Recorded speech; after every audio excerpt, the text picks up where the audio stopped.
calm and composed when situation is uncertain is truly challenging இல்லையா?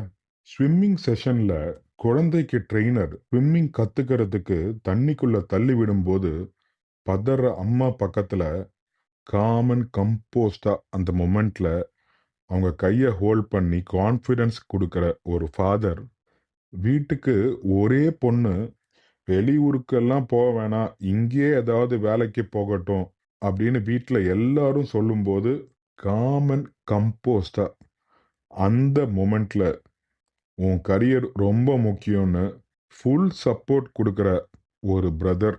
when both side parents were so adamant on normal delivery, but as per doctor's recommendation calm and composed அந்த மொமெண்ட்ல C section ப்ரொசீஜருக்கு sign பண்ற ஒரு husband. Not every moment needs ஆக்ஷன்க, some simply needs steadiness. In critical moments the calmest minds make the clearest move இல்லையா? In today's episode என் ஃப்ரெண்டோட ஒரு சின்ன எக்ஸ்பீரியன்ஸ் பற்றி தாங்க பார்க்க போகிறோம். நம்ம நண்பர் recently visited a private hospital for his routine checkup towards his ongoing respiratory தெரப்பிங்க. நண்பரும் டாக்டரை பார்த்துட்டாரு. டாக்டர் அவர்கிட்ட ஒரே ஒரு பிளட் டெஸ்ட் மட்டும் எடுத்துட்டு வந்துடுங்க, as she wanted to double check few details before prescribing changesங்க. அவரை ஃபர்ஸ்ட் ஃப்ளோரில் இருக்கிற எமர்ஜென்சி வார்டில் போய் டெஸ்ட் எடுத்துட்டு வந்துடுங்கன்னு சொல்லிட்டாங்க. நண்பரும் லிஃப்ட் எடுத்து ஃபர்ஸ்ட் ஃப்ளோர் போயிட்டாரு. சைன் போர்டெலாம் பார்த்து எமர்ஜென்சி வார்டுக்குள்ளேயும் வந்துட்டார். இவருக்கு ஒரு டவுட்டு, எமர்ஜென்சி வார்டுக்கு ஏன் போக சொல்கிறாங்க, கிரிட்டிக்கல் சுச்சுவேஷனில் தானே அங்கே வர சொல்லுவாங்கன்னு யோசிச்சுட்டே உள்ளே வரார். எமர்ஜென்சி ரூம் பற்றி தெரியும் இல்லைங்களா?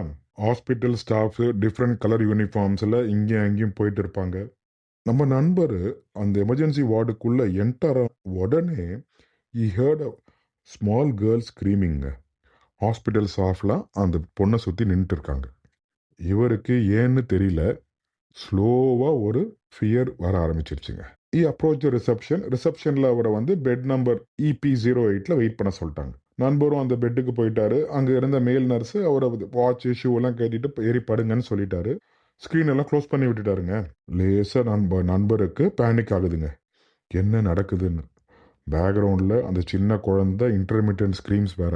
அந்த male nurse came to our friend, held his hand, check for pulse.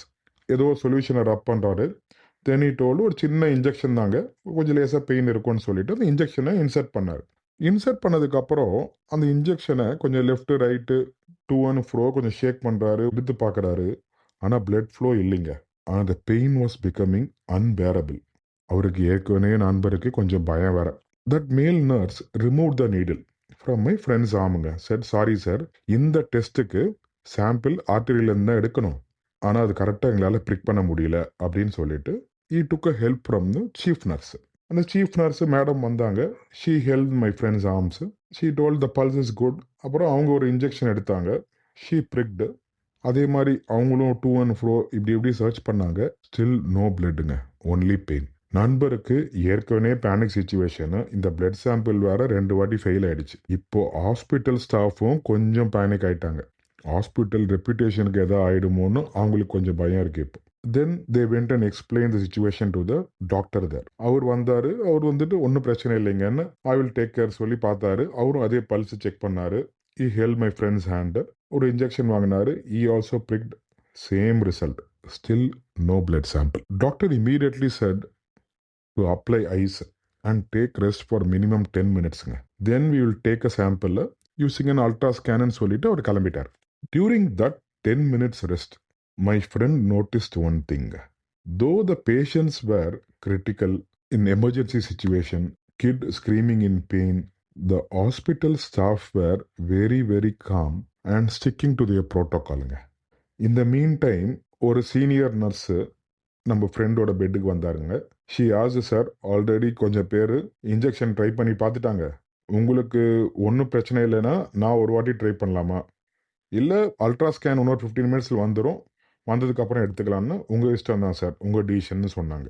My friend immediately responded, madam சீக்கிரம் எடுத்து முடிச்சு விடுங்க, எனக்கு பெயின் நோ இஷ்யூ அப்படின்னு சொல்லிட்டார்.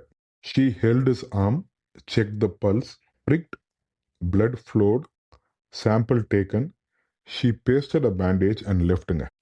In that emergency room, my friend understood something important. Panic makes the problem feel bigger. Calm makes the solution visible. Many tried, but only one got it right. Not because of luck, but because of composure. Calm isn't slow, calm is precise. And in critical moments, precision is everything. You are listening to Arog podcast. Calm doesn't remove the chaos. It shows you how to move through it. அந்த நேரத்துல தான் ஒரு விஷயம் புரியுங்க. The calmest mind doesn't just think better. It becomes the solution. Thank you for listening Arog podcast. See you in next episode.